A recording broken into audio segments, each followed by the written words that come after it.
Big Hero 6. The boys are bailed out by their Aunt Cass, Maya Rudolph.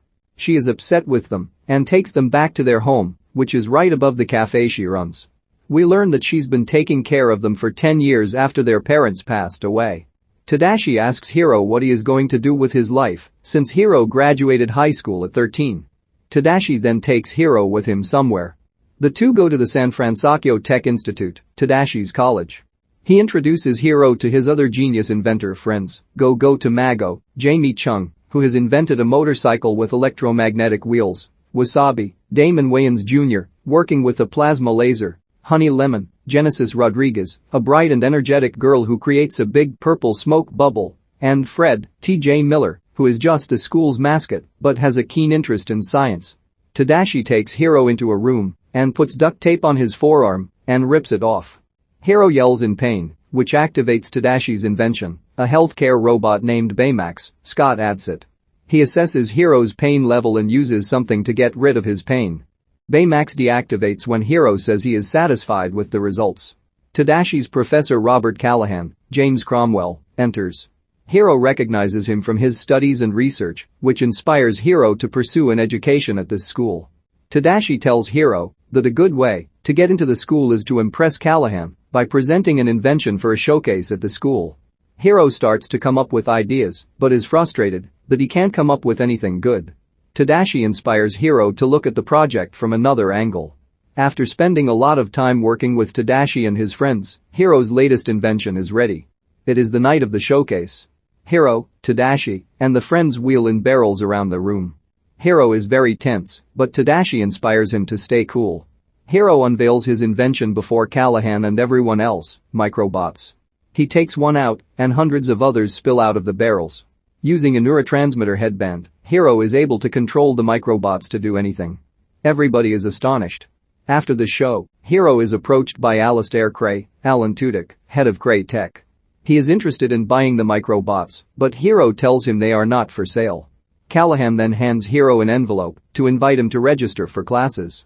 Outside, Hiro thanks Tadashi for bringing him to the school. Tadashi assures Hiro that he believes in him. Suddenly, people are heard screaming. Hiro and Tadashi run back to the building to see that it's on fire. Tadashi hears that Callahan is still inside. Tadashi runs in, and moments later, there is an explosion. Hiro then calls for his brother. A memorial is held for both Tadashi and Professor Callahan. Tadashi's friends go to his home to console Hiro and Cass. Hiro just stays in his room, depressed. After a while, Hiro is still in his room mourning his brother. He picks up his little bot, and a piece falls on his foot. He yells in pain, and Baymax reactivates. He tries to tend to Hiro's pain, but Hiro says he is fine. Baymax notices the last of Hiro's microbots is moving around in its container. Baymax decides to follow its direction, taking him out into the streets. Hiro runs after him until they reach a warehouse. In there, they find that the microbot is trying to attach itself to thousands of other microbots that someone else built. These microbots then come together and try to attack Hiro and Baymax. Hiro runs with Baymax out of there.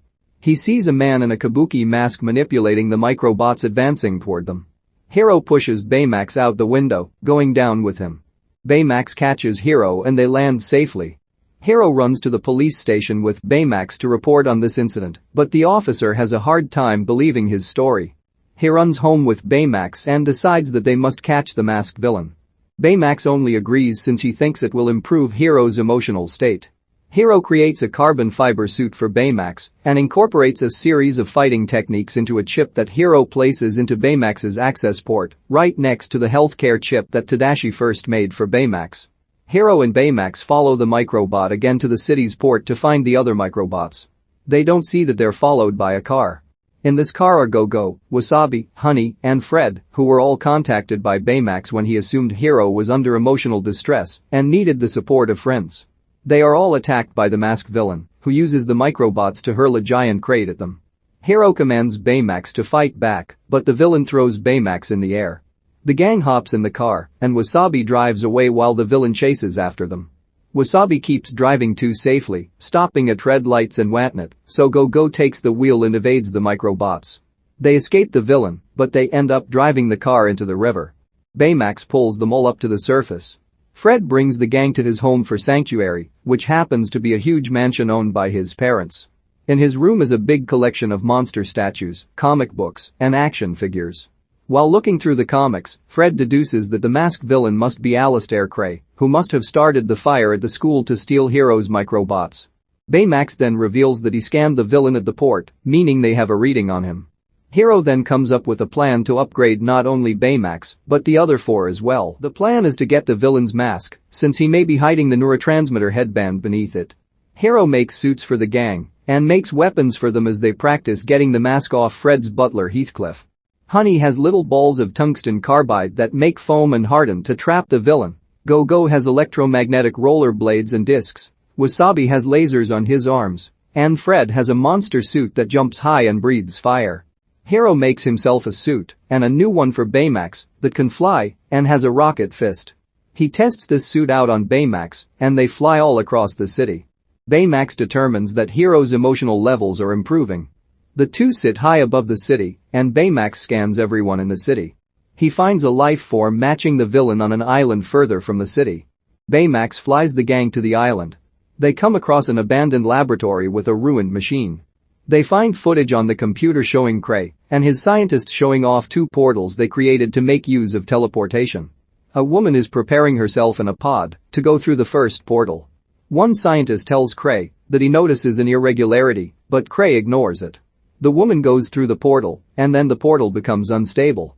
The second portal closes, trapping the woman in there as the scientists are forced to shut down the portal when it starts to suck everything else in. The gang comes to the conclusion that Cray is the masked villain and that he wanted to steal Hero's microbots to rebuild the portal, just as the villain attacks the gang. Making use of their suits, they try to catch him, but Honey accidentally gets hit with one of Go-Go's discs, which in turn makes Go-Go slip on one of Honey's carbide balls.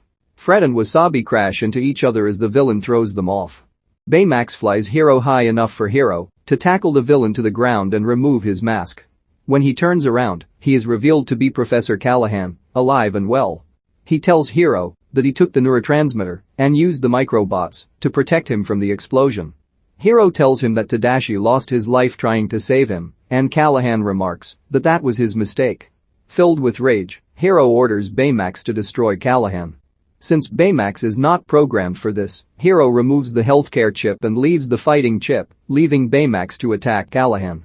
The other four try to stop Baymax until Honey opens the access port and puts the healthcare chip back in its place, just as Callahan escapes. The four are shocked at Hero for his actions, and he angrily gets Baymax to fly out of there. Hero returns home with Baymax to fix his scanner and find Callahan. He then tries to remove the healthcare chip again, but the access port won't open. Baymax tells Hero that Tadashi wouldn't have wanted this, but Hero yells that Tadashi is gone. Baymax assures Hero that Tadashi is right here. He turns on a screen on his chest that shows footage of when Tadashi was documenting his creation of Baymax. After 83 failed tests, the 84th one is successful, and Tadashi is ecstatic when Baymax is fully functioning. He says he can't wait to show Hero and that Baymax will change lives. Hero sheds a tear and he hugs Baymax. The other four return. They were brought back in a chopper by Heathcliff, and they all hug Hero. They agree to stand by him and to catch Callahan properly. Honey gives Hero a jump drive that they found with more footage. Just after the portal shut down, Callahan is shown angrily running toward Cray. Right before the woman entered the pod, Callahan hugged her. Hero pauses the video and magnifies her helmet, showing the name Callahan. They realize the woman was Callahan's daughter Abigail and that her father wants revenge against Cray. Cray holds an event at his company's building where Callahan arrives and begins to attack with the microbots. He then recreates the portal, which slowly destroys Cray's building before he plans to throw Cray through the portal. The heroes arrive in time to fight back. Callahan uses the microbots to attack Hero's friends while Hero is thrown off Baymax and is nearly sucked through the portal. He gets his friends to see this from another angle, just like how Tadashi showed him. The four use their weapons to break free of the microbots. Baymax then saves Hero. Hero tells them to send the microbots through the portal so that Callahan will have nothing to use against them. They succeed in doing so, leaving Callahan with nothing. He is nearly pulled into the portal, but Baymax grabs him. The portal falls to the ground and is still active. Baymax then says he detects a life form coming from the portal and it is a female in hypersleep. Abigail is still alive, and Hero rides Baymax through the portal to rescue her. They find her pot amidst the debris from Cray's building, and they pull her toward the portal. However, a gigantic chunk of debris hits Baymax's armor, leaving him with only half of it. His rocket thrusters are down, and he knows he can't get all of them out. Baymax tells Hero that he can send him and Abigail back, but Hero must tell him that he is satisfied with his care. Hero doesn't want to lose Baymax as well, but Baymax assures him everything will be okay. Hero tearfully hugs Baymax and says he is satisfied with his care. Baymax releases the rocket fist to push Hero and Abigail through the portal, while Baymax drifts away. Hero and Abigail make it out just before the portal explodes. Abigail wakes up and is taken to the hospital, while Callahan is arrested. He looks on in shame, knowing he still may never get to see his daughter again.